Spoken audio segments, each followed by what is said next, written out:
O Internacional segue em busca de reforços, principalmente um centroavante. Algumas pessoas têm me perguntado sobre alguns nomes. Nesse conteúdo, eu vou fazer exatamente isso. Eu vou tentar te explicar qual o teto do Inter para um atacante, um camisa 9 e o que está acontecendo nos bastidores até para a questão de um zagueiro. Vamos falar sobre isso? Então fica comigo depois da vinheta.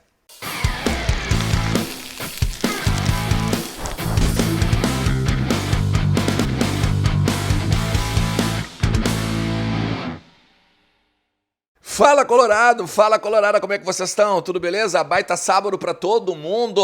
Aproveita, fica com a família, dá uma volta, curte bastante, porque sábado é dia de ficar ali, de repente, observando o futebol, né? Porque domingo, só ao finalzinho da noite que tem Internacional 8h30, lá no Estádio do Vale, em Novo Hamburgo, Inter e Novo Hamburgo, pela quinta rodada do Campeonato Gaúcho. A gente vai, claro, obviamente, cobrir e trazer todas as informações para vocês lá no Vozes do Gigante. Mas enquanto isso, fica comigo aqui até o final do vídeo, deixa teu like, te inscreve no canal, ativa aí a notificação, porque tem algumas coisas de bastidor que eu quero falar com vocês e quero, inclusive, usar um nome que muita gente tem me mandado na DM do Instagram, do Twitter e até aqui nos comentários dos vídeos, que é Roberto Firmino, tá? Para explicar alguns contextos sobre o centroavante para vocês. Antes, vai lá na KTO também e aproveita, cara, para botar uns pila no bolso. Não fez o cadastro ainda? Faz! Usa o cupom ERNEST e ganha 20% de free bet. Tá rolando Premier League, tem La Liga, tem Série A italiana, tem os estaduais também, né? Mas a Europa tá lotada de jogo para tu pegar e botar uns pilinhos no bolso na conta do sueco, beleza? Não deixa de fazer. Faz agora, quando tu terminar de assistir aqui o conteúdo no canal, beleza? Eu vou falar primeiro sobre o seguinte, o Mikael. Eu sei que a pauta até ultrapassada e tal, mas é que eu tenho bastidores do Inter. Não quero nem falar sobre o que ele disse ali na apresentação para o América Mineiro. Que ele disse que o Mano Menezes que não quis botar ele porque ele está em forma e tal, ele vai jogar pelo América Mineiro. E ele viu que ele não era bem quisto dentro do Beira-Rio. Bom, isso é verdade. O Mano nunca quis ele. O Mano nunca quis ele como reforço porque não era o cara que o Mano pediu. O Inter trouxe ele muito mais, a direção do Inter trouxe ele muito mais como uma espécie, vamos dizer assim, de aquela contratação aos 45 do segundo tempo, né? Nós precisamos de alguém, a gente está numas quartas de final contra o Melgar, nós estamos sem o alemão que está suspenso, nós precisamos, é o desespero da direção, né? Beleza, até aí tudo bem. Só que, como o cara ficou aqui, não conseguiu entrar em forma, o Mano não ia usar, tinha problema extracampo, a própria direção, junto com o empresário do jogador, começaram a trabalhar a saída dele. E foi o Inter que ajudou, a direção do Inter ajudou o empresário a botar ele no América Mineiro. Segundo algumas pessoas me disseram na sexta-feira pela manhã, eu vou te dizer que eu estava bem cético quanto a isso, tá? Mas uma pessoa muito importante, com um trânsito muito bom dentro do vestiário do Inter, me garantiu que o Inter não pagou nada para a rescisão do Mikael. Ou seja, os 2 milhões que ele ainda tinha a receber, ele não pegou e foi para o América Mineiro, então, entre aspas, de graça. Entre aspas, de graça. O Internacional pagou só o salário dele dos 7 meses em que ele ficou aqui. Essa é a versão que me passaram lá no CT do Parque Gigante, eu estou trazendo para vocês, tá? Tem também um zoom em cima de o Inter querer um zagueiro. E aí tem muita gente me perguntando assim, por que o Kaique Rocha não foi comprado então? Ou não foi feito com o Kaique Rocha o mesmo que o Atlético Paranaense fez? Acabou de ser anunciado, inclusive, o Kaique Rocha, né, como reforço do Atlético Paranaense. É porque é o seguinte, primeiro o Mano não gostava também dele, não curtia o estilo de futebol, a maneira de jogar e tal. Segundo, porque o Kaique, ele tinha lá na Sampdoria antes aquela cláusula de 1,5 milhão. Ele conseguiu rescindir depois que saiu do Inter.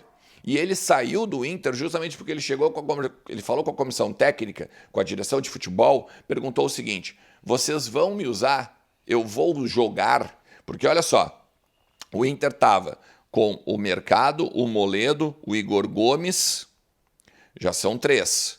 Mais o Felipe, já são 4. Então, o Vitão, 5, que é titular, por isso que eu botei por último, né?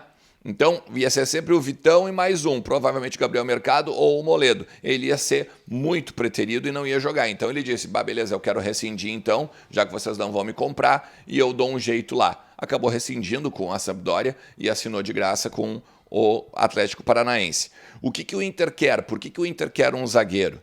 E aí entra um nome conhecido da torcida colorada, Bruno Mendes. Primeiro o seguinte, em dezembro, um desses dois aqui, dos 5 que eu falei, vai sair. Gabriel Mercado ou Rodrigo Moledo, de repente até os dois, porque já tem mais de 35 anos, vão fazer 36 os dois agora ainda nessa temporada e muito possivelmente não vão renovar os seus contratos com o Inter, né? Porque é o último ano de contrato que eles têm.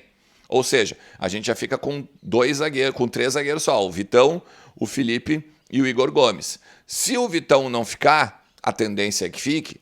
Já falamos sobre isso várias vezes, tem aqui em cima nos vídeos relacionados, tem só 2 zagueiros. Então o Inter quer um zagueiro, ainda para essa temporada, no mínimo, e um outro zagueiro para final de ano, com pré-contrato. E esse cara é o Bruno Mendes. Esse cara é o Bruno Mendes, que já trabalhou aqui com a gente, o Corinthians não quis vender, obviamente, né? Aqueles 6 milhões de dólares, não quis baixar o valor, e o contrato dele encerra até o final do ano. O contrato dele encerra no final do ano. No meio do ano ele poderia assinar um pré-contrato para chegar em dezembro já pensando na outra temporada pro Internacional. Ou seja, tu perde o Gabriel Mercado, que é uma vaga de estrangeiro, e tu ganha o Bruno Mendes, que é muito mais jovem, que também é uma vaga de estrangeiro, óbvio, mas tu fica no 1-1. E o Vitão, né, que a gente já falou sobre isso na questão de ou compra ou seguir na normativa da FIFA. E agora eu quero falar com vocês sobre a questão do centroavante, tá?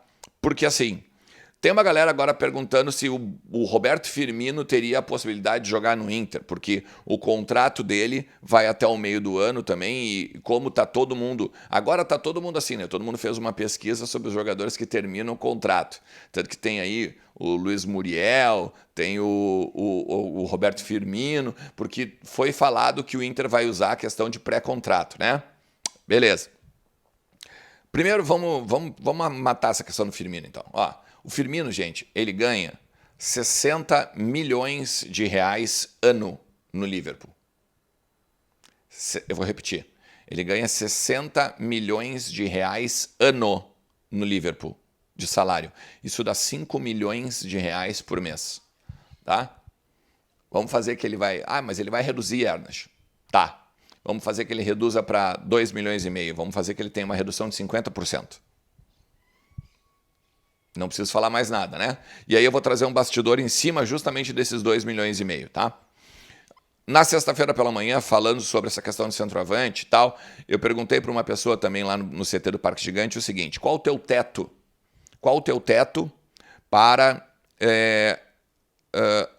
a gente acreditar que o Inter pode trazer alguém? O que tu ouviu já da direção? Um amigo meu que tem um trânsito muito grande dentro do vestiário. O que tu já ouviu da direção? Qual o teto em termos de salário? Obviamente o número, eu acredito, tá? Por leitura, isso ele não me cravou o número, tá? Mas eu acredito que vai chegar na casa no máximo do 1,5 milhão. Por quê? Porque foi falado, por exemplo, assim, tá todo mundo falando que o Inter tinha que ter trazido o Suárez. Mas o Suárez, por exemplo, custa bruto pro Grêmio 2,5 milhões de reais por mês. E isso é certo que a direção não vai fazer.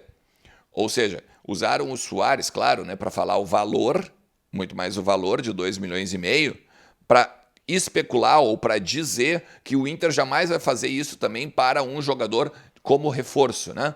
Ou seja, se a gente pegar e botar esse 50% do Firmino, jamais vai acontecer, né, gente? Vamos se ligar, vamos acordar, né, para a vida.